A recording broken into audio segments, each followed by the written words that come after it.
Time's iron in the hands of the brave. We walk this road where the Spirit paves. Hammer and flame shaping our souls. Men of the forge, where the fire takes hold.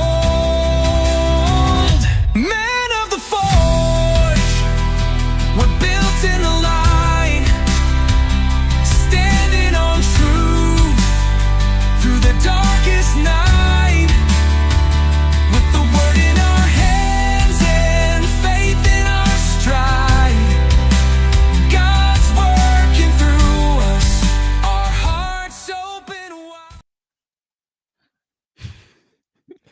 What's up, Cody? Man, I just want to let wow. you guys know in the chat that we worked super hard to color coordinate today. I forgot about that. This is the first time I've wore something other than black in probably a year. And the only reason that I did is I had some hot sauce today at lunch and the bottle exploded all over me. So I had to Spilled go dig a shirt out of the shop. So Yep.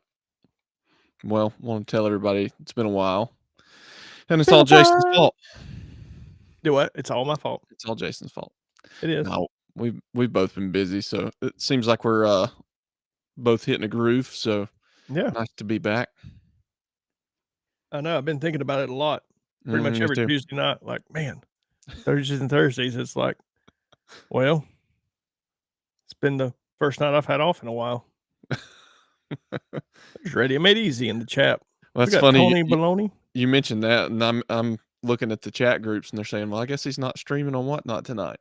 Yeah.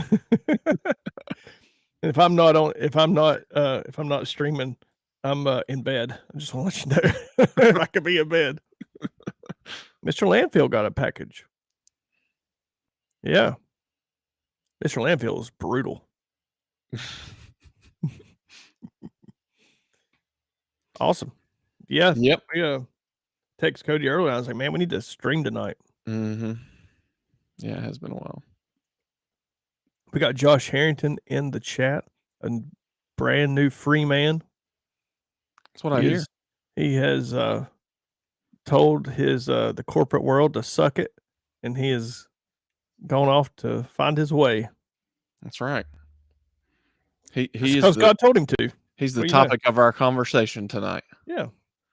Everybody gather around. Let's talk about Josh. It's his favorite thing. He loves being the center of attention so much. It really is. He's probably just sitting down with some popcorn right now. His greatest joy in life. Mm-hmm. Yeah, I could see that. He really does enjoy it. Yeah, that's why he broke his hands, so he could get all that the center of attention. attention. Yeah, Mhm. but he's been like that his whole life. He just really likes to be the center of attention, and he's just pretty much everywhere you go. I've always been known as Josh Harrington's cousin. Oh no. So, yeah, we were Cody and me were talking before. Cody and I were talking before the stream, and I think we both had a lot of stuff. Both had a lot going on, Mm-hmm. but we thought we'd talk a little bit about maybe. Well, the title is "What do you want to be when you grow up?" No, it's far away. It's good. I think a big part of it is Evan's a good example of this too, Mm-hmm. where, following God's opportunities for your life is not always the easiest of things. And it's not always the most glamorous. And it's, staying where you are a lot of times is definitely probably the easier thing to do and the more comfortable. Mm-hmm. But if God's telling you to make a move, it's time to make a move. And it's better to do it when he tells you than when you have to. And so, I think a lot of times we were talking to you, like, it's hard to know, like, you don't know what you don't know. Right. And so when it comes to, running a business and I'm not a good example of that at all, but when it comes to running a business, how, like, a lot of people just don't even know where to start. It's like if God's telling them to go this direction, they don't feel like it's possible. And so, I don't know, that might be a little bit of a topic that we talk about tonight. Yeah. Um, how does that work? How does that tie in with trusting God? How does that tie in with, um, working the hustle, the opportunity that He's given you? There's kind of this circle, I think, that really envelops that. What if that's where you're called, this is what it kind of looks like a lot of times. Yeah. And nobody else really understands it. You don't understand it unless you've been there. I think And Jonah so understood it. Jonah definitely understood it. Yeah. Well, he didn't want to do it. That's the thing. That's Yeah. sort of the point, right? Is being in submission Yeah. and ready to move whenever God Yeah. has you in a place to do Mm. do. So I'm convinced a lot of times a lot of pastors are entrepreneurs and they don't know it. Like they're called into somewhat of a way to, they have that spirit about them, right? So yeah, yeah, yeah.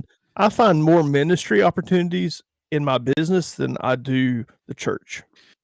Well, Way more. Casey Like and I I were find talking about this it's just last night. It's like it's like once we were talking about sizes of churches, like mhm, once you get to a point, whether mhm, you want to or not, and whether you're doing good things for God, you know, or not, even if your church has ministry in the right place for the right reasons, mhm. like once you get so big, you really have to adopt some business practices Yeah.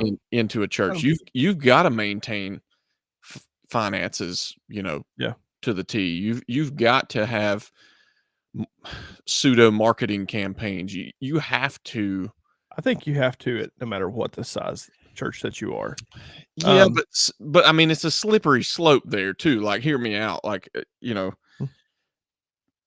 I think it's a dangerous side of the coin, right? right. You then you get into that Mhm, into the 501(c)(3) status, and you have enough members on your membership ticket to where you can borrow mhm. enough amount of money, and like Sure. then you're just playing the business game, and then you can't move at God's will because you're tied into all these finance. But you also can't do a whole lot without money. And Right. isn't that the thing? I mean, I'm not saying that, I mean, we're supposed to work where we're supposed to work. Me and Radio went down to to this ministry. It's really a ministry down in Georgia this past, I don't know, it was last week or week before. I don't know. My days run together. But anyway, we were talking to one of the directors there, and I was like, they're obviously a Christian camp. Like it was like this kids camp, Mhm. obviously a Christian camp. And I saw some old signage that looked like from maybe previous ministries that had this place or something. Like I was trying to tie everything together. Like, okay, what's going on here? And so I just asked the director. I was like, "Are you guys like tied to a church or something?" He's like, "No, but no, we are." He said, "We are ministry, but we are 51% of ministry and 49% of business." And he said he was talking about how these ministries had had this place before, Yeah. and they failed because they didn't have the business sense to keep it going. Mhm. And I was like, dang, you know, they're a ministry, but how much of my business should we reverse that a little bit? Like Yeah. Axiom just said, I'm pretty sure some pastors know they're entrepreneurs. Kenneth Copeland comes to mind. So he got it flipped, right? The Yeah. percentage is off. Yeah, you have to run it like a business. You have to. If you don't, it doesn't matter. If you're not managing your cash flow, if you're not managing all this stuff, then you're not being responsible with what God's putting there. You're not being responsible with the money that comes into the ministry. Same with your business. If you're not at least 51% of business, you're not managing your cash flow, you're not doing all the things, Yeah. then you can't do the other cool things like maybe your business wants to do ministry work or this or that. You can't do that stuff because you don't have the cash flow to do it. Right. Right. So, sure, I think the percentage gets off with a lot of these guys. They find out, okay, the beast gets out of control. The money gets out of control.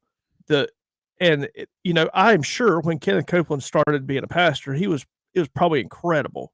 He was probably an incredible pastor. Probably had a vision, had all this stuff. I remember old Kenneth Copeland, and it wasn't what he is. It's not what he is today. It's not. That's just a symptom of your percentage being off. Your mind shifted. And I'm not going to sit here and condemn Kenneth Copeland or any of these guys. I don't know them. I don't even watch them. I have no idea where they are today. I have no idea. All I know is, are our percentages right? Are we at the right percentage business? Are we the right percentage ministry? I don't know. What that guy said, it really stuck with me. And I think it's I was like, oh, I think it's really applicable to where I am in life too. Well, and but it depends too. Like one could argue, like you got to be 100% business and 100% ministry too. So you have to incorporate those scriptural nuggets, and that's not good math. Everybody knows that, but incorporate those scriptural nuggets into literally every aspect of your life and conduct your business and make business decisions as if you were making church decisions, and knowing like, hey, this is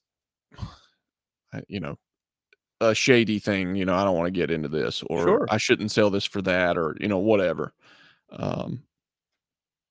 Because I've seen professing, they say they're professing Christians, and then they're operating a business, and it's like completely flip script. It's like they're ready to cut anybody's throat. Screw somebody over, right? Yeah.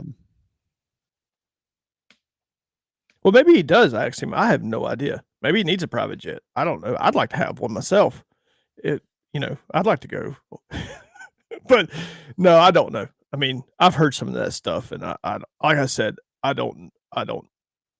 Whatever. I'm not here to talk about Kenneth Copeland. I'm here to talk about. Kenneth Copeland talks about Kenneth Copeland enough. We don't need to talk about Kenneth Copeland. So you said you wasn't going to condemn him, and there you go.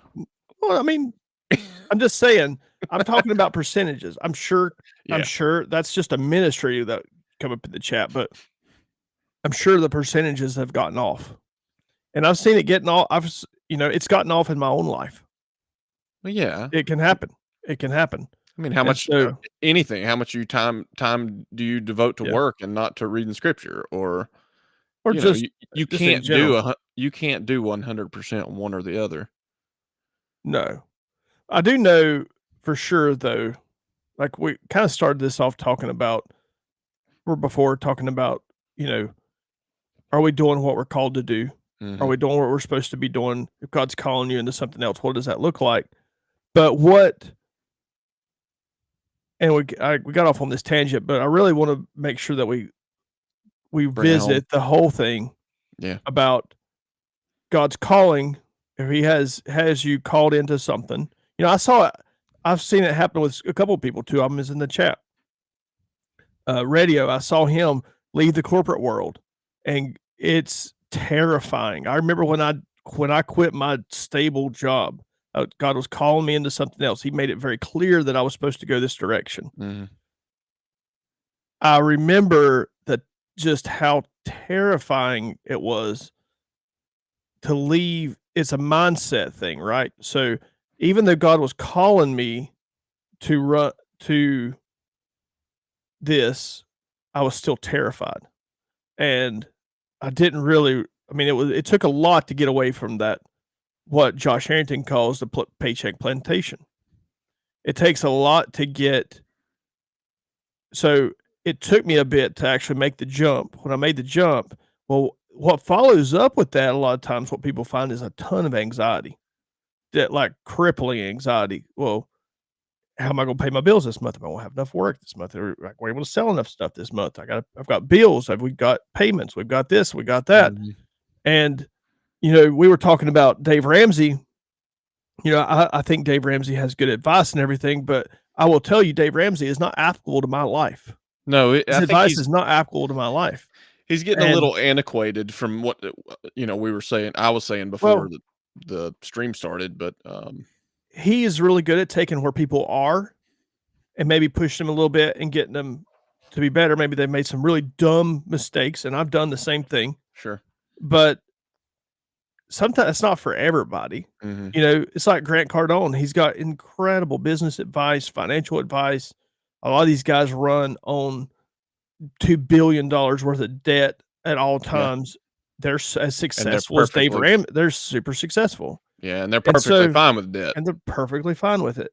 So I think I think the secret is you start out with the calling, you go through the trust. You know, there's this circle that you have to be in to be able to be, and then the business part. So you got the business aspect following, you know, all the management piece, and so I don't know.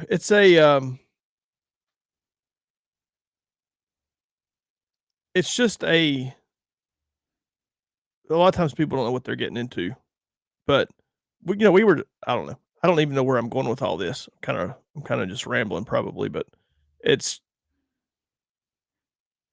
if God's calling you into something, he's going to make the way for you to do it too. Like Well, I it's think that brings in the discussion, like, mm, when I was talking about flexibility earlier, that paycheck plantation job, that's not very flexible.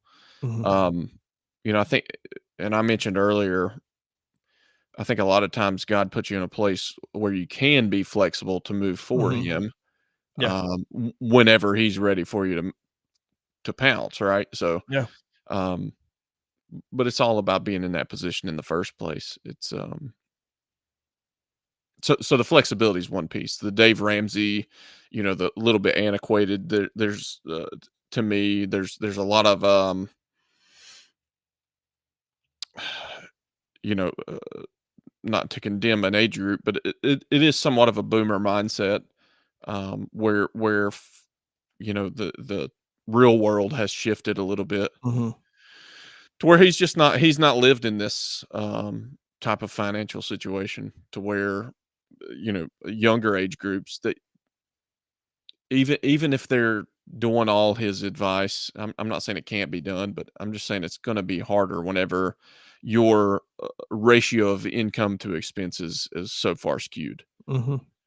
Um, Yeah, I mean, it does work for some people. I think some people, they have great jobs, they just can't manage their money. Like, yeah, it's yeah, great for yeah, that. and it's good for Teach you them. how to manage your money. Like, it's Right. great. I'm just saying it's not always like, some people will try to, they'll try to have a business, they'll try to run a business. Well, if you need cash flow, you can't just, like, poop that Print it. out. Yeah, it's not like gonna just shoot, like, and so sometimes it requires a little bit of debt. Mhm. Um, but you just gotta make sure you're doing the right thing. I think also a huge piece of this that we kinda left out is you gotta have the favor of God Mhm. in your business. You have to have it. He has to, if he's not giving you favor, I can see it. I've seen it in my business. I will gain favor in one area with somebody and lose it in another door. It's crazy. It's almost like you can see it happen. And it's the same way in your business. Like, you got to find out, well, where's the favor at for one? Where's that at? But also, trust in him that, you know, that everything's gonna be all right at the end of the month. 'Cause it's not always, it doesn't always feel like that. Right. Now, Well, Urban said he wants to be a princess. I'm glad you do, because you already are, and he's a YouTube you've princess, turned that's for sure. princess. Yeah, Yep. He's got a good, YouTube channel on, Ford trucks, and yep, yeah, that's campers that's now. that's campers, all he talks about. So, yeah.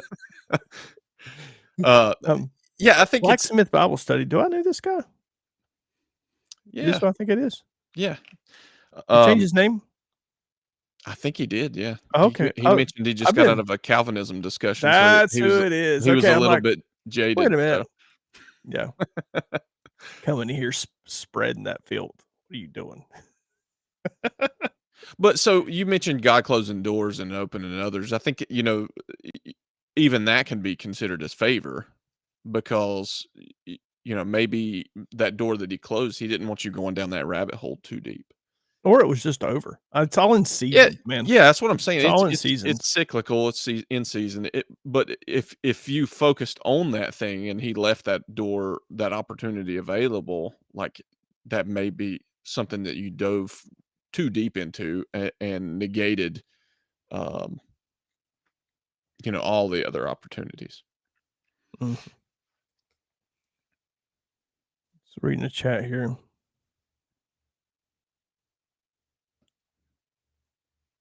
It is I mean,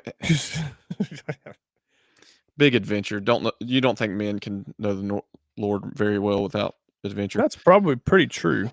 I mean, I think it's very true. If anybody's not read the book, oh, what is it? Is it Wild at Heart? mhm, that's a really good book if you're raising Yeah. boys, If you're especially at that raising time. boys, or even if you're not, I got girls, but I see, I still pray for their future partners, Yeah. their future husbands, I should say. It is hard, Crazy Cajun said, it is hard to recognize seasons. It is hard. It's almost like I've had so many of them now, and I'm sure you probably had 100 times as old as you are, you probably had like 200 times more than I have, but it's almost like you can feel it ending like a season. That's why I like to call it seasons is because you can feel the temperature change almost. Mhm.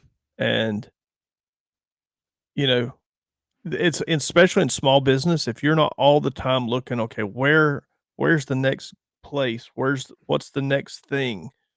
You will get antiquated, no different than a corporate business would. Yeah. Corporate business just has a big business just has the usually has the, luxury of hiring people to do that for them. Well, they got the economies of scale, so but what they can't do is move fast. They can't move fast. They Yeah, cannot move fast. yeah, Everybody's, talked about, oh, we're operating at the speed of business, or that's why government is so slow, is it has to mhm, go through 18 million different channels, um, to be, whatever approved. Um, they don't have large corps mhm, don't have the flexibility. yeah. Um, so that's not all the time where God's gonna have you. I think Well, it's not a sponsor said too, yeah, like, we're not designed to be comfortable, moving water doesn't stagnate. yeah. So, yeah, there's hard truth I've there. I have learned that's one of my cues that seasons are getting ready to change is I will start feeling comfortable. Mhm. I mean, it is 100% accurate for me. When I start feeling a little bit comfortable, I'm like, "All right." I'm like I'll tell Heather, I'm like, "Oh, no. It's getting ready to happen again. Like, something's getting ready to change. I don't know what it is, but something's getting ready to Fixing happen. to go down. Something's getting ready to happen." I've got friends that I say friends, but people I know really well that their whole entire life is geared around comfort and entertainment. Everything in their life is geared Mhm. the they're very, very stagnant, The epitome of comfort. the epitome of comfort, and they they are not effective in the they and I'm not speaking bad about them. I'm saying they're not very effective in the kingdom. They're not effective anywhere. They might have a great paycheck, they might be really good at managing their money, they can, they can afford the things they wanna afford in life, and they're very comfortable, but I wouldn't trade nothing for that. Yeah. I am not built for that at all, and so, it's just a that's one I think if you as a man, if you're starting to feel very comfortable, you should really start self-examining. Okay, what at at least that's my opinion. I'm Well, not I mean, saying we've talked about it plenty of times before. Mhm, Satan's perfectly fine with you being yeah. stagnant in the Well, kingdom if you don't wanna have issues in life, just don't do anything. for the kingdom. Yeah, like, he'll leave you alone, no problem. But the minute you start changing, helping people, helping change people's lives, it is it's like you just walk around with, Overton shooting at you all the time. Well, another thing too, I always think of is like people think they're so high and mighty that they're under attack by the adversary. He's not. Mhm. You you are not that important. No. It's Yep. not it's not about you. Yep. Yep. I know. I know. But that's my rant. Sticking to it. Well, and I think like I think too, like, I've got people I work with, it's like all the time, they're pretty higher up and they're like, "What do you wanna do?" It's like, "I don't know what I wanna do when I grow up." Like, still having an open mindset too. Mhm. Um, Eli says one of the problems in the church slash Christianity is the normal study job is sometimes the evangelical sacrament. That is very true. mhm. I mean, dude, when I quit my job, when my wife quit her job, people told us we were crazy. So many people, "You are crazy." We both had great jobs, but I mean, it was fantastic. We were very comfortable. Um, we had more money than we ever had in our lives. Like, we were very comfortable. We quit our jobs. People were like, "You're crazy. You're what about insurance? What about benefits? What about the benefits? What about you?" I mean, I've heard it all. Yeah. And we live, I don't, I'm sure it's probably the same way everywhere else, but you know, our families grew up, my dad owned his own business when I was growing up, but as a whole, pretty much everybody in my community worked in a factory. Yeah. Everybody. They were all in manufacturing. They all worked. They all had their 401ks. They all the Ks. They had them all. They had all the Ks. They all had all the benefits. They had their retirements, their everything. Basically, they would slave themselves to the point. Now, I'm not saying there's nothing like Elijah It's a said. I'm new not age saying company store, right? right. So they would do this, and I'm not saying there's anything wrong with it, like at all. But then they would turn around and like act like I'm crazy. Like I would go crazy doing what you're doing. Like I couldn't do that. Like I couldn't build. I just not no. Like everybody's life's a little different. Just like owning your own business and stuff is not right for everybody. It's not the Yeah. right thing. That's not where God's calling you to be. It's just I mean, I was met with our line of work when we got into it, we were met with such opposition from everybody telling us we were crazy. You're not gonna make it. What are you thinking? That when I hear somebody that's wanting to change their life, that they feel called to something else, I'm their biggest cheerleader. 'Cause I know probably they're hearing everything else. They're hearing everything else. Mhm. Um, Josh said Yeah, it is. I mean, Joshua worked at the same job for 21 years. He had all the Ks. Yeah. He had the benefits, the time off, but,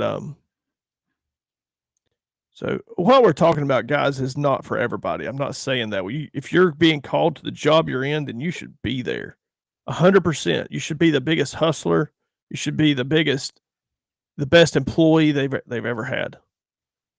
But Yeah, I mean, it's not because that's what we're called to be, right? right, We because do that could everything. afford you flexibility in other areas that an entrepreneurial individual may not have, Absolutely. like Absolutely. time. Like time off. Yeah. Yeah. Every trip I go on is a work trip. Right. And so, no, that's just the way it is, it's a different life, but if you're called to it, then you should do it, Mhm. if you're not, then you shouldn't. Yep. Eli said, I've heard it all too. Yeah. And I'll be honest with you, if people are talking to you that way, they're jealous. It's just jealousy. That's all it is. Majority of the time, it's just people jealous. Yeah. Yeah, or either they just don't have that same mindset, and that's Mhm. okay. Like, you don't have to take everyone's criticism Mhm. as constructive.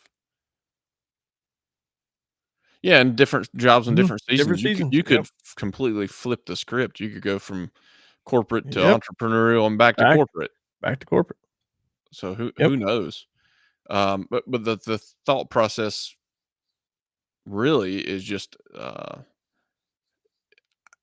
would say is just being prayerful about it and intentional. Well, it's part of the circle. That's the calling, and it doesn't matter what you're in, right? Mhm. Doesn't matter what job you're in.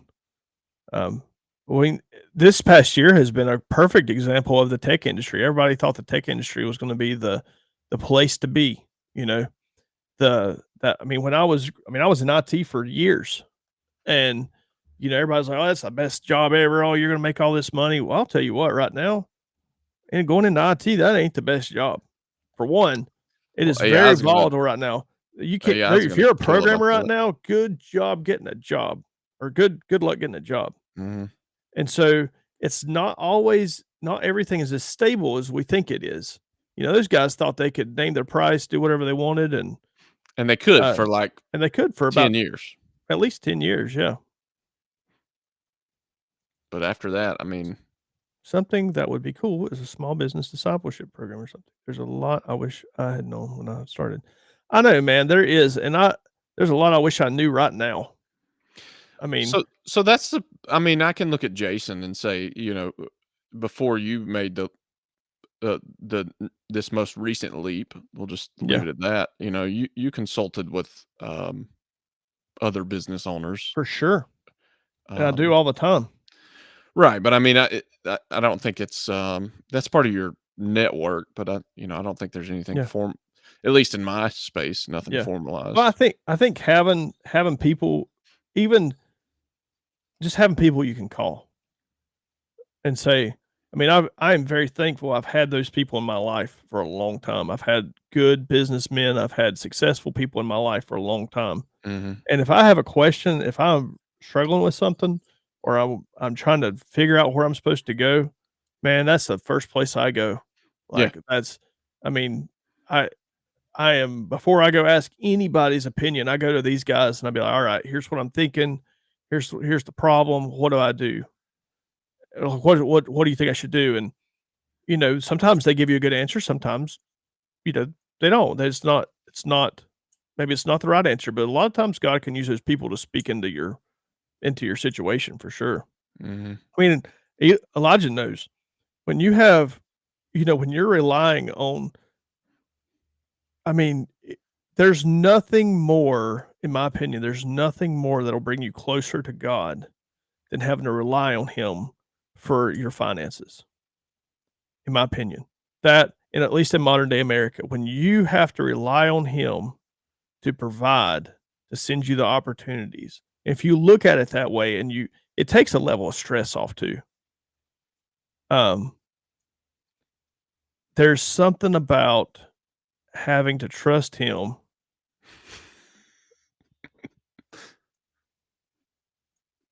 than anything, I think, Yeah. because it's not that we shouldn't be doing that anyway. It doesn't really matter your job. I'm just saying, as somebody who you're not relying on your company for the paycheck. You're not relying on that. All that stripped away. You have Yeah. to rely on him to provide, and to watch him provide is one of the you what it does to you is it reminds you how little you are, how incapable we really are as humans, and how good he really is. Yeah. Well, so There's radio brings up a good solid point. Charismatic types are better. So if you and I assume he's talking about being led by the Spirit, right? If you take a charismatic type group versus a fundamentalist, I mean, you can obviously see which group is going to be more flexible. Um, h- those, and just generalizing people here. I guess I shouldn't do that, but anyway, you would see generalize more of away. you would see Generalize more of away, a you little Calvinist. Come on. you would see more of a fundamentalist group being your 9 to 5ers, right? Yeah. Um, your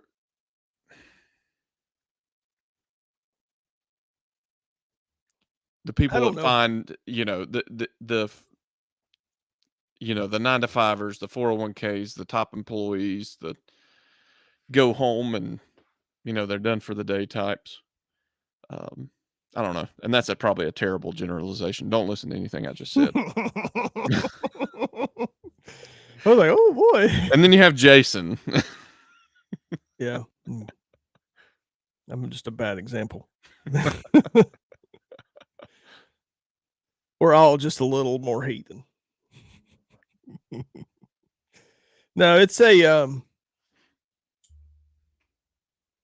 when you same when you're in the deep in the pit of suffering, the illusion of your own control lifts off. That's very true. That is the same. There is something about crisis that requires us Further submission. to Crazy Cajun like my joke. um, well, there's something about crisis in your life. Living, I mean, when you're in a crisis, I've heard a dude say this one time, and I agree with him. I believe God is attracted to crisis, and I don't know that it's so much as a that it's our ability to recognize Him in the situation more when we realize that we can't do anything about it. Like, we can see Him there better when we get out of the way a little bit. Yeah. "Oh, I can't do anything about this. God, you're gonna have to do something about it." And so, yep, the deep pit of suffering, that happens so much in life. You don't have to be in your own your own business for that. You could be going through, relationship problems with your spouse. You could be I mean, it could be anything, deaths, Whatever. all Yeah. that stuff. You realize, "Ooh, I'm not as great as thought I was." And that's I think, honestly, as a man, that is one of the best. Mechanisms for humbling. It is the one of the best mentalities to have, that you know, we're just not that smart. No. We're just not that smart. Otherwise, we wouldn't need God if we were that all that. We wouldn't at least recognize the need for Him. Yeah. Well, I mean, we're talking about remaining flexible too. The resident boomer is dropping it in Mhm, too. The older you get, the less prone you are to seek change. Um, yeah, I don't even seeking it or not though. You have to mhm, if it's God's call, I would be a little or a lot hesitant to mhm, ignore that for sure, no matter the age. Um, I mean, you've seen retired people that were 9 to fivers and jump into ministry or whatever afterwards, so it can be done. mhm. Yeah, says, "Well, I have a very businessy type job, but it doesn't suffice my want to do my own thing. So I take on side jobs and other projects, imagining one day I'll have set myself up to branch out free." Yeah, well, Well, it's all again, Adam following. and I are in the same place, so I have Mm, a very businessy job, um, but I can still see that God's doing work through that and for giving me sure, the experiences that would help me in other ventures later, absolutely. no matter what I'm doing. So,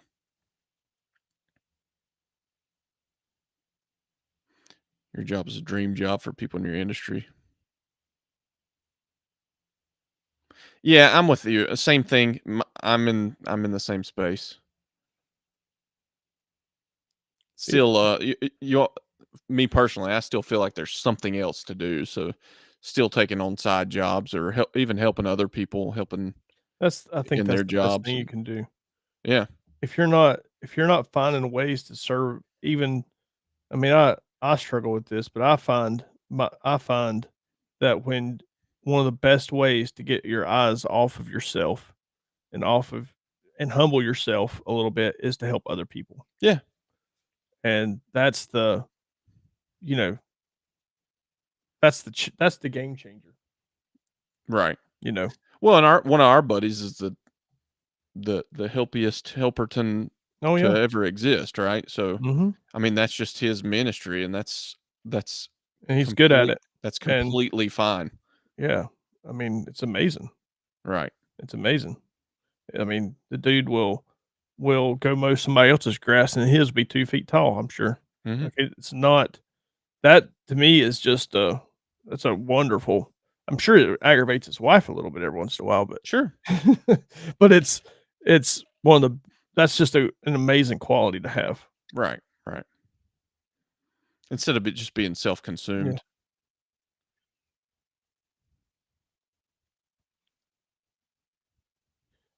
Elijah says, "Well, I know I trusted in my job more than God. That's why it was so hard to leave when I sensed him calling me out of it." Yep. Is that it's a that God's calling you into something. Again, this is not legal advice. Or life advice. Yep. Enter at your own risk. No liability will be placed upon men of the forge. I mean, we've talked nothing of scripture. I mean, we had a few scriptures pulled up, but in Second Corinthians or there's many, Sure you there know, is. I mean, ver we're just talking good old follow God and, do what you're supposed to do. Yeah, I wasn't saying we have to have it. I'm just saying it's there, like, be a Yeah. big boy and go look for it. Well, we always like to look at those scriptures where God called men out of business into ministry, or Jesus did, he called the apostles Mhm. out of they were all business guys. They were all they were all entrepreneurs. Just, he called them out of their job. I think there's a I think there's both today. You both. I'll tell you, I love like even with a pastor, I love seeing a bivocational pastor. I think it's awesome. I do too, because, I've been in positions to where pastors have had to make career decisions from the pulpit, For and sure. that's not a good place to that's not a good place for them to be. That's not a good Yeah. position for them to be in. That's not a good position for them to have their congregations in. Well, too, how hard is it for a pastor if he's never worked in the if he's never been one of the workers, how can he talk to any of the workers? Mhm. You can't It's just relate. like you can't relate to that, and if you're unless you're You in went it, you went and to so seminary and you mhm, got your master's, and then you started, you know, as a youth pastor, and then worked your way up to yeah, senior pastor, but there's there's no experience, there's no yeah. relationship there. You should walk away from that I don't one. know, man, fishing's pretty fun. I I don't got a know. buddy who does it full time and loves it.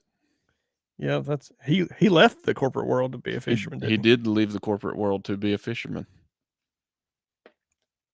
I don't Uh, know. It's Oddly a, enough, one of the last guys I thought that would be converted, and I talked to him, and he's now going to church and, um, even talking to another buddy that would be the one of the other guys I thought would have been last in line.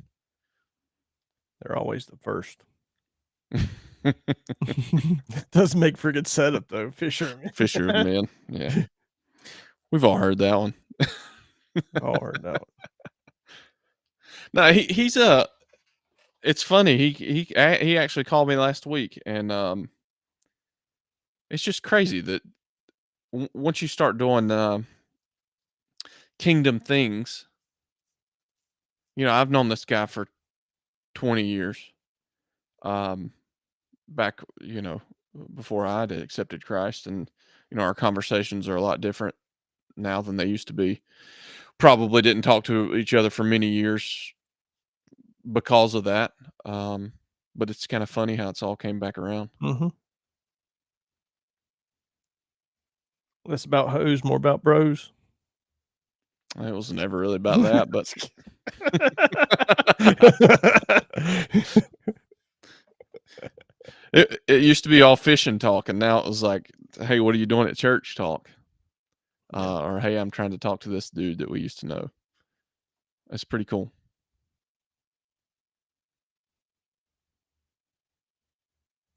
Chat, what thou sayest. I'm sure. I mean, we've gotten to know all these dudes quite a bit too. I mean, I know Adam's situation. I think he probably knows mine as well. But Y'all both have really sweet jobs. yeah, but so. That was my point. Is mine affords me the flexibility. Um, Flexibility. It Yeah. would be one of my biggest assets. And that's Yeah, you take fine. that away. and it wouldn't be near as you take the flexibility that you have away, and it wouldn't be near as cool. Yeah, it'd be yeah, it wouldn't be. Plus, I can,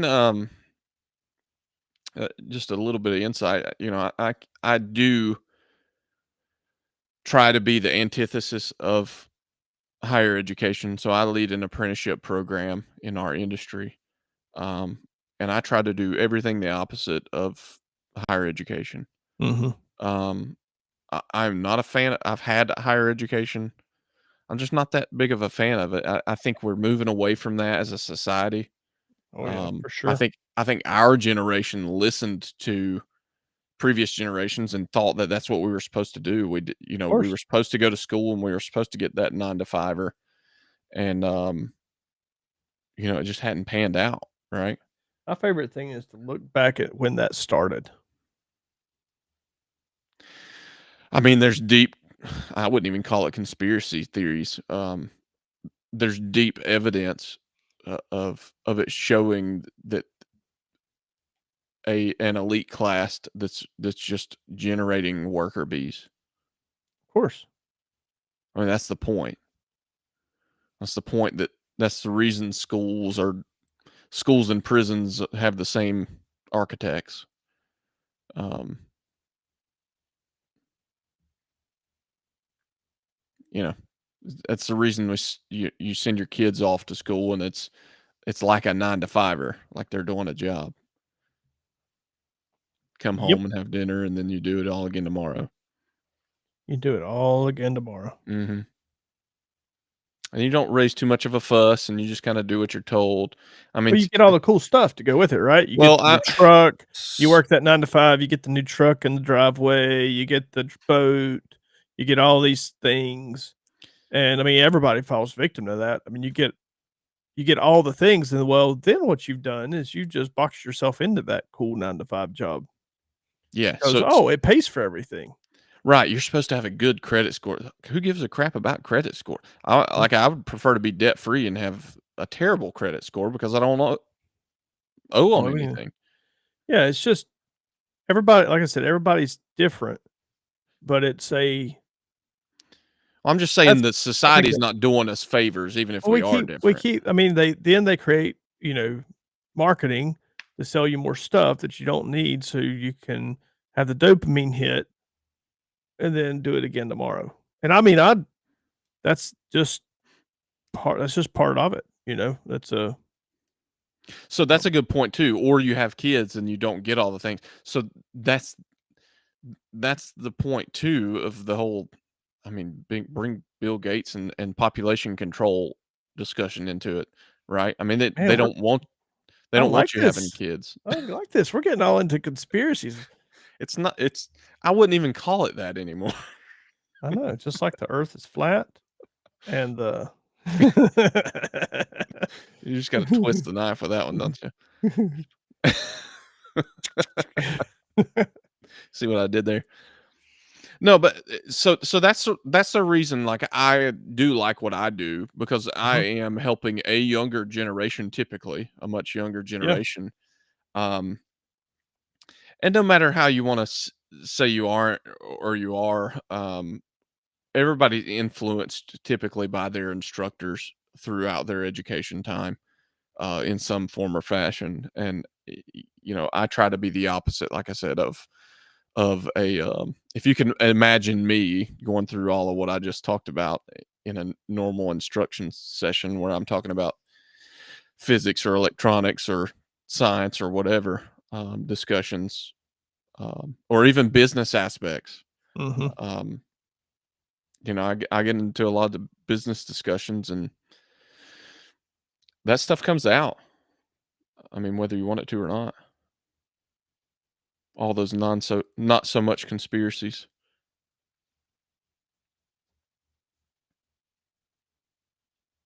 But it sure beats having a I don't know, a career student, uber liberal, self-serving Sure. higher educational institution, um, Yep. because I've taught in higher ed. The only way you advance is by getting I always say this, is by getting another degree, So it's a Mhm. self-serving industry. Like, they don't really care how good of an employee or how good your students do in your class. Hmm. Um, they don't. Even in public school, they would prefer that actually you do worse, your kids do worse, because the government throws money at lower test scores, thinking that it's gonna solve all the issues. So, they don't really care what your test scores are, what your kids' test scores are. Um, the only way you can get it career advancement is just to get another degree, and then you check that off the box. So it's a self-serving industry.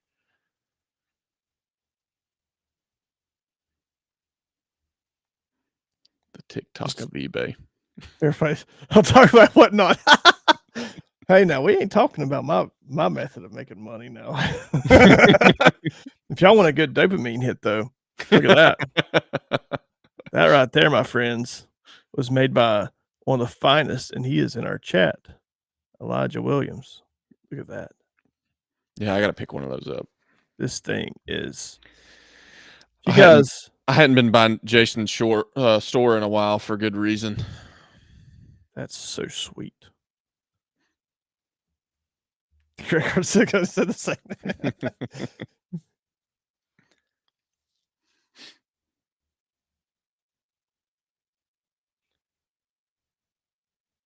Yeah, I guess getting back to what I was talking about though, I think our society is moving away um,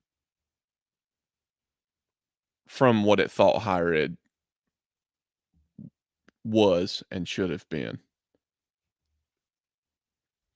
I'm sorry. Buck and go. Time for a giving.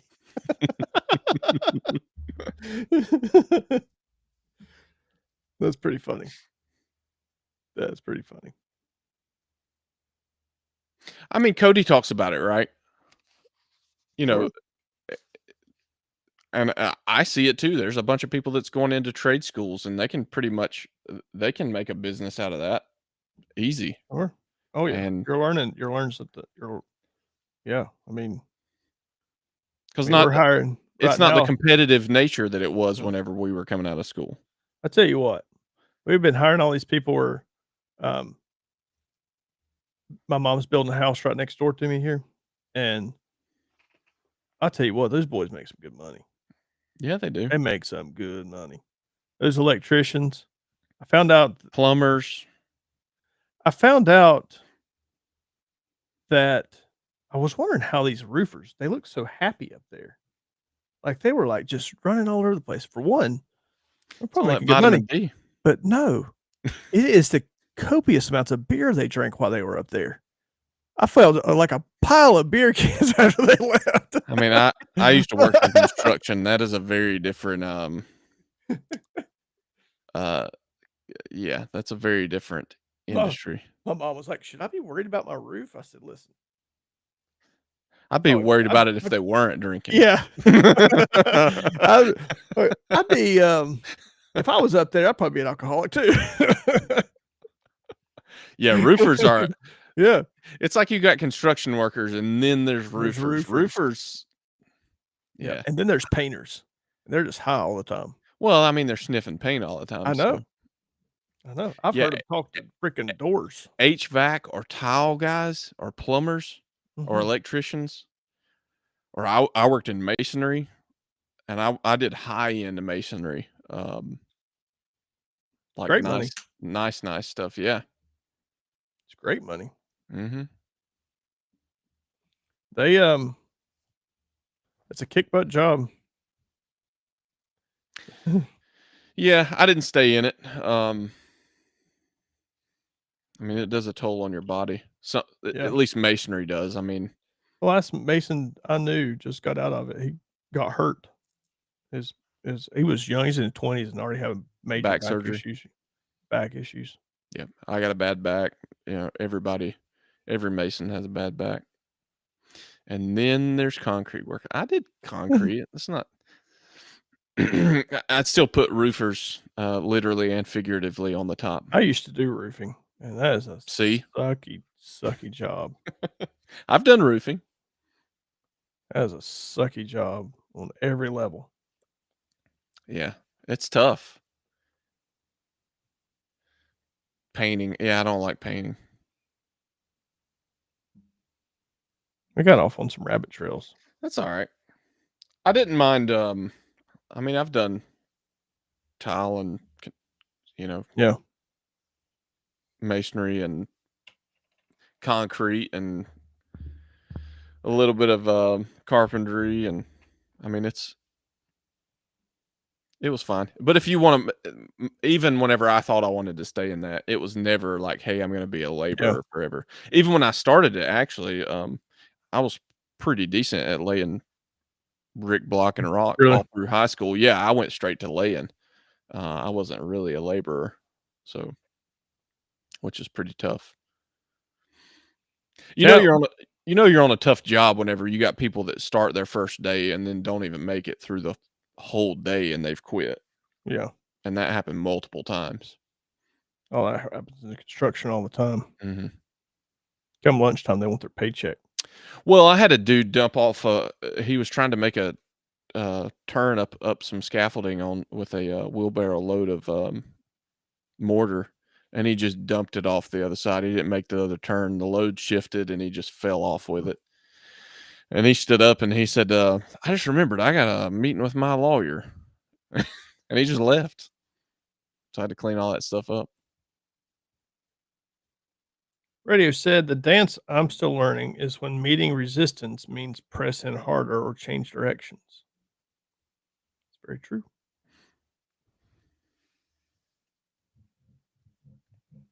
Yep.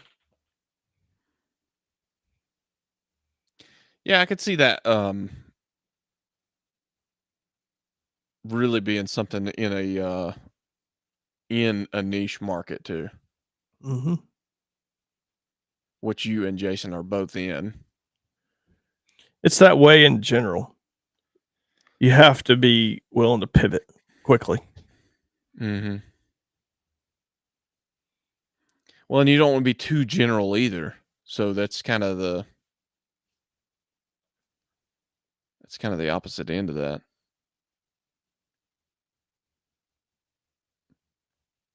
Where y'all at? Where y'all at in live chat?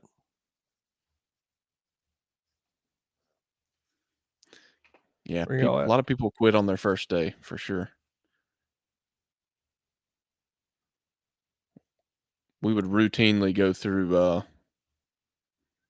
don't know, 2 or 3, 4 people that quit on their first day within a month, each month.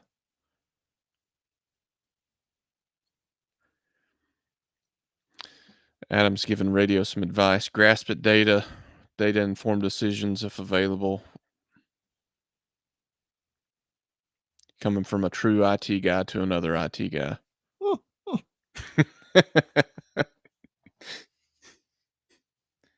Those people are weird. Then Jason's over here saying, "Did you pray about it?" No, I'm just saying, did you, what's happening right now? Yeah. What's actually going on? Even with a situation like buying the house, I've had to discern that difference, though. It isn't obvious, but I'm learning. Exactly. The way radio's buying a new house. It's pretty awesome. He's gonna be like 4 minutes from my house, which is even better. That house comes with a premium just because it's close to me. I thought That's you'd all have to pay him a tax or that's something. that's all you need to know is location close. Yeah, Adam, our industry's the same. Y create customer profiles, market certain things to different cus yeah, it's the same, and, I've gotten to where I do a lot of, sales pitches to, like, corporate people, and it's just I don't know. There's all the sales jargon. If you've ever heard of witty, what's important to you? I suck with acronyms so bad. I hate Can't sales sta I can't acronyms. stand it. Can't stand when people talk in acronyms. I really can't, because I don't think that way. Like, they'll say the most obvious thing. Like, I'm like, Yeah, work in healthcare, it's all acronyms. I can't stand it. Like, talk language, use words. Use words. But it's faster. No, what it is people like to have an elitist mentality. Oh, I know this acronym. Ooh. Sometimes it does. I get on board with sometimes it does save time. Others it's just like, I don't know.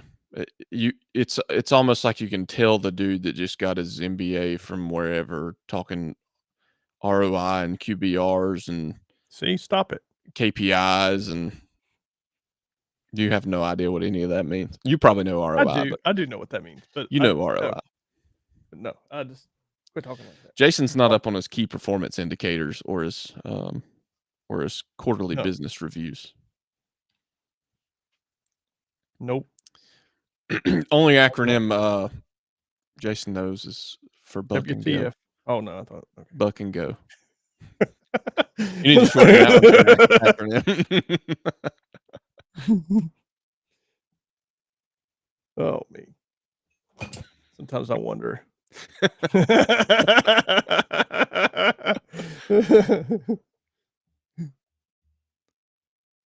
Man, we're getting a good rain.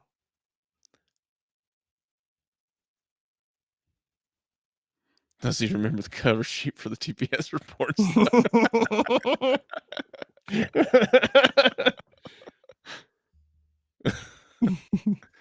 There is an entire 40+ document on the 3-letter acronyms. Yep. I'm sure you're referring to many 4-letter words while you're reading those 3-letter acronyms. That's right. I mean, it's literally the same in healthcare, dealing with standards and groups, and that'd be great.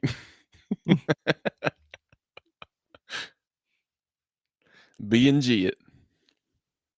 Mm-hmm.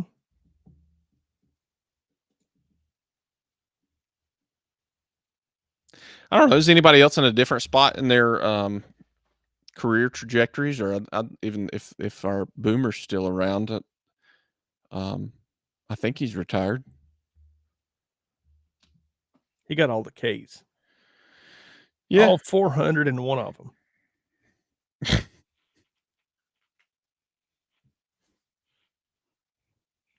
healthcare. Yeah, healthcare's big in acronyms. Mm-hmm. Dead is the only one you need to know.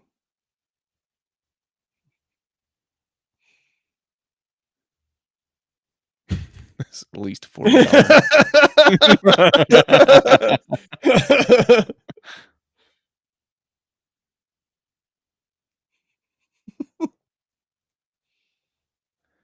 He is Yes. retired. Are you actually tired and retired? Or I've always looked at that word like refried beans. You know, like refried. He was tired all the time before, but now tired all the he's time, he's just retired.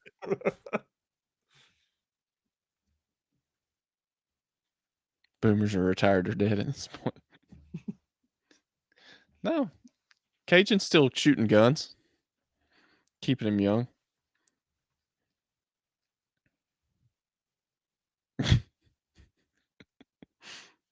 Terrible acronyms.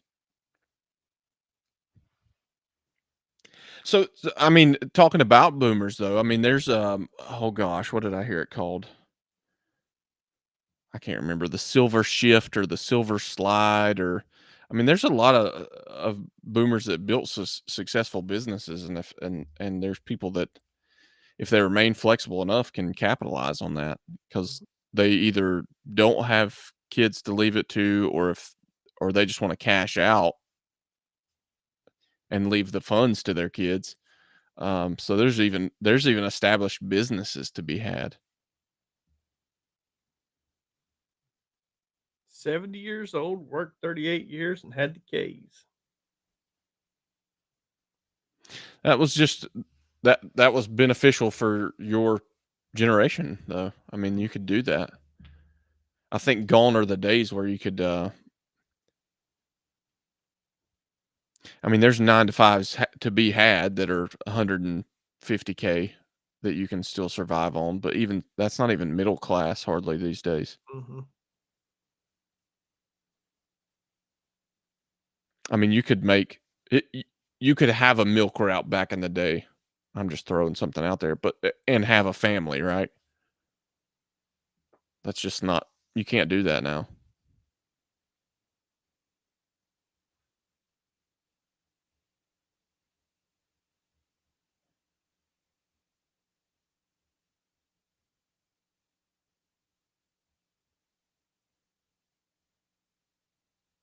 Okay. I don't know what to say.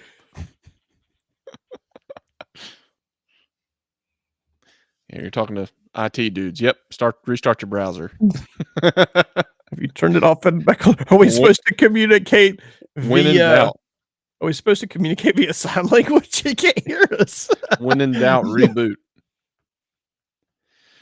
You know, I heard that too the other day, Luke. Luxuries became cheap, essentials became so there was a comparative, it was a Dave Ramsey comparison actually. You know, that a lot of that generation thinks that you're blowing Mhm. money, and Ramsey even talks about it on coffees and I don't know what else, you know, the little luxuries, right? Um, but in that time, it was talking about like if you look at the price of TVs and what they used to be, they're about the same. And we're talking 40 years ago. TVs were still $500. So they were an extreme luxury then, right? Because that was 2 or 3 months rent at the time. But now, like, you can get a TV and that's like, you know, that's a week's worth of rent.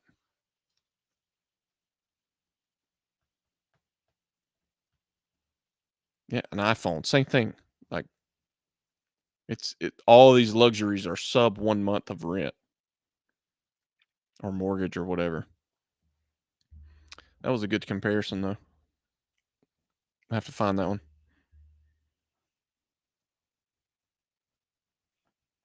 You talking about that saying? Yeah, the luxuries became cheap. I mean, that's and the essentials became expensive. You can't, you know, back in the day, housing was a smaller, much smaller percentage of your cash flow of your total income. Mhm. And nowadays, like,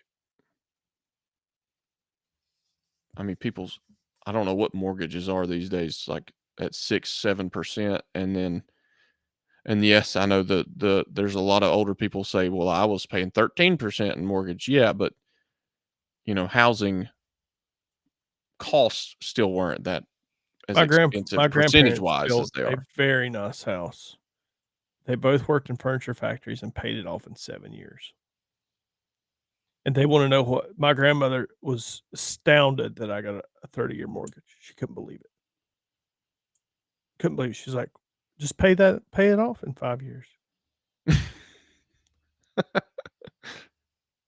"What? What?" Yeah.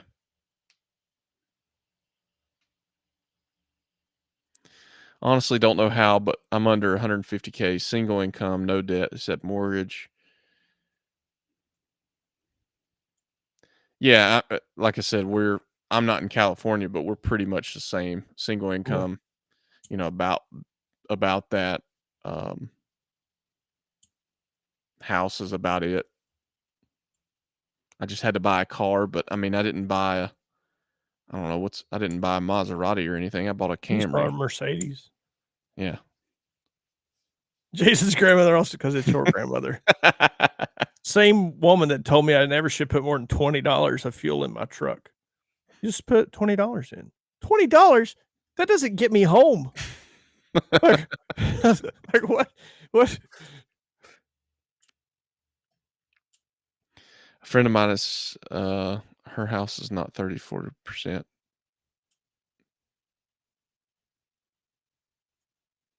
It is or isn't 30 to 40%. Doesn't get me to the gas station. No, it doesn't do. $20 doesn't do nothing. The only people that I see put $20 in their gas of gas in their car at the meth stop up the road here. They put $20 of gas in or $10. They go in and buy about 10 lottery tickets, 2 packs of smokes, and back to the car. and some 40s.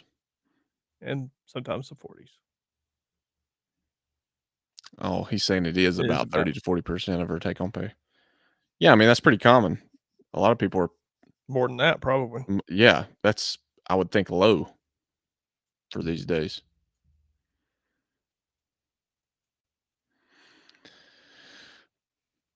Yeah, I can only imagine if I asked my wife to live in a bus.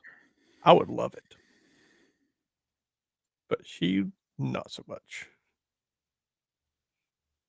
I mean, dudes can live in a tent though, but once you have a family, you started talking about having, even having employees earlier. I mean, you not only have your mortgage, you have their mortgage, right?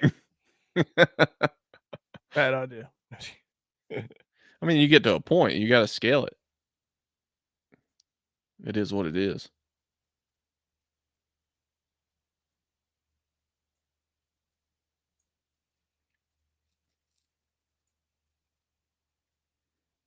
There's ransom.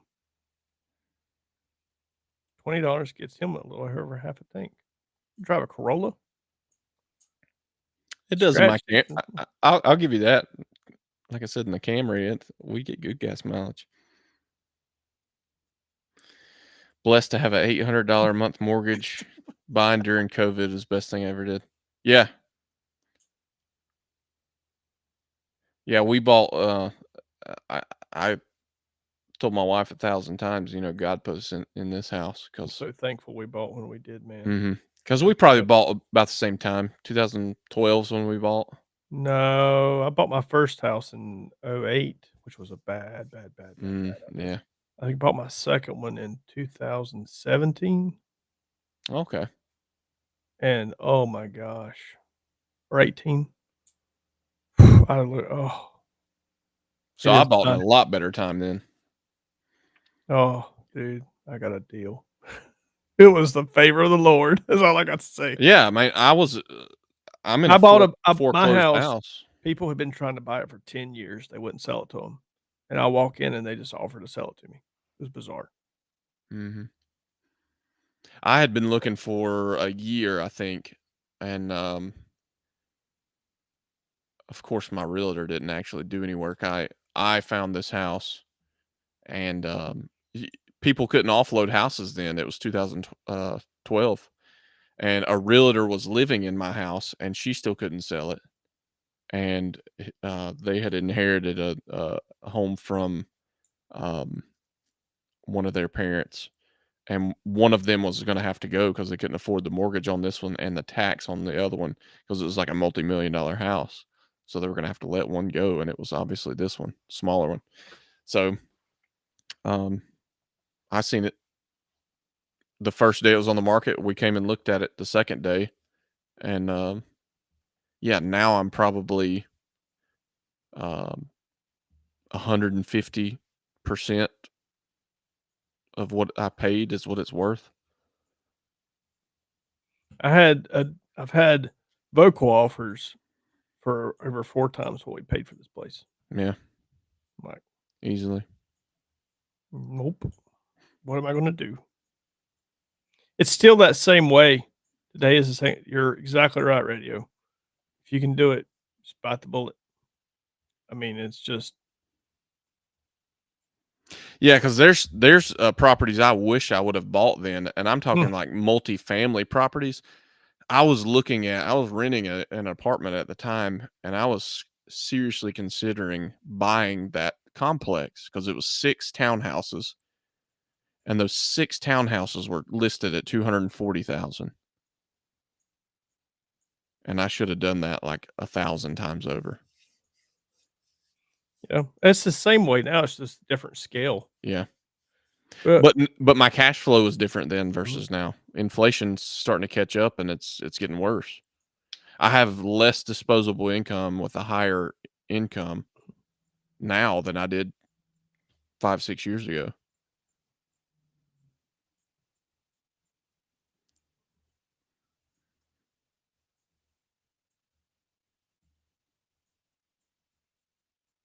Well, Luke, you're in a very interesting spot there too. You have all the you have the Californians Mhm. and the property is expensive out where he is. Pretty crazy. 'Cause you live in the slums. I thought it was the slums because he lived there. Of course it is.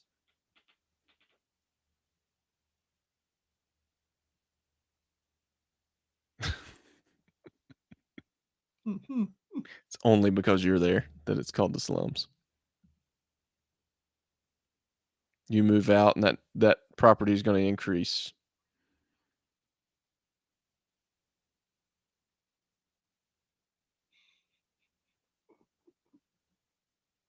Join Jason's cult. It is, I think I was talking to somebody the other day. I was like, I think being a cult leader would be awesome. You think how much fun that would be. You'd have to have Kool-Aid on tap just as a joke. Of course. I tried to get our local cult to do it, I know. the restaurant. That's who Tried I to was get 'em referring tried to to. get them to come up with a drink called the Kool-Aid. Get Josh to drink it. Yeah, you wouldn't have to worry about it then there, Yeah. Josh. Just go move over there. Join the deli. We should did you have Luke go to the deli? I don't remember. He's coming back though. Is he? Mhm. We're gonna go to Cherokee and get a bunch of money. Hey, you guys should come up in August. Is that when he's coming? No.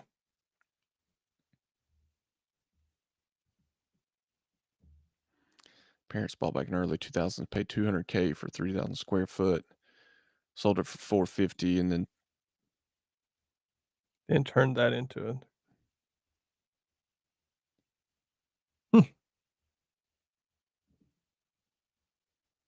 early mid July. Okay.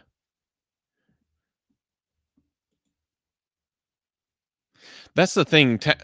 So I was going to church with a lot of people who were offloading their houses. Now they have And not. No house. right, it's like, oh yeah, I can make a bunch of money on my great. Where are you going to move? And they didn't think this through, and then they're stuck in townhouses or renting an apartment.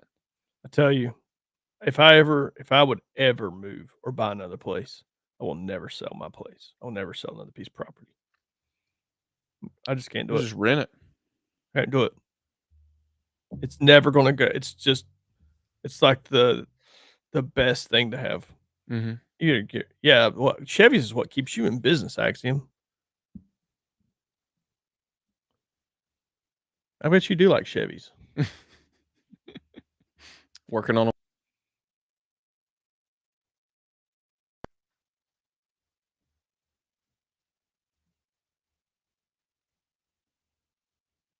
paid for a property with his part-time job. I'm going to. Oh, that goes back to the hustle we were talking about earlier. Just, I mean, if you weren't willing to have another something else going on, right?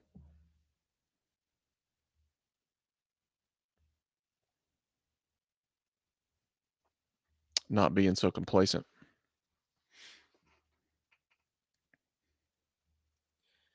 Well, it's been fun. Yep. Maybe we'll actually have something to talk about than just stare at a chat next go around, but we figured we'd do one. I feel like I feel like I can get in bed at a decent time tonight. I'm really excited about it.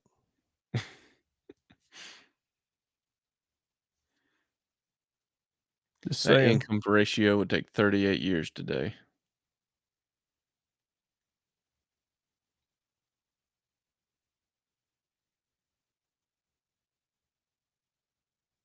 Yeah. I don't know. When's no tax on overtime gonna hit?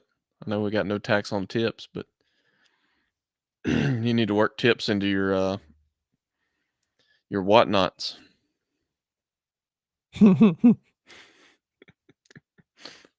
buck and go with $100 tip.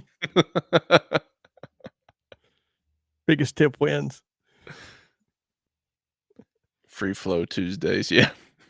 Not Fridays. Yep.